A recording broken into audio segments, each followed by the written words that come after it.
niyo wakunda kuruta uko ifi ikunda amazi bikarangira ari yayitetse. Kugira boyfriend cyangwa girlfriend benshi ntibisobanuye ko uri mwiza kuruta abandi, ahubwo nuko igiciro cya make kigira abakiriya benshi.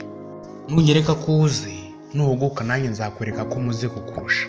Inshuti itazi aho uba iyo ntabwo ari inshuti, ahubwo uzaba ari umuntu muziranye. Aho kugura inzira ku muntu uzagure bote uce mu bihuru. Uzajye witonda, burya umuntu agusuzugura kuko wamuhaye umwanya wo kukumenya. Ntabwo icy'ingenzi ari ukugira inshuti nyinshi mu buzima bwanjye, ahubwo icy'ingenzi ni ukugira inshuti nkunda. Burya ahazamuka haba hanamanuka, biterwa n'icyerekezo urimo, kuko induru yaguhiriye biruta impundu zagupfubanye. Ninkora ibitakunyuze uzanyihanganire, kuko ntabwo naremewe guhaza amarangamutima yawe. Inshuti mbi gukomera amashyi bwacya ikayakunegisha. Inshuti idafite icyo ikumariye bimeze nk'umwanzi udafite icyo agutwaye. Kuba tuziranye ntibimenyesha ko uri inshuti yanjye.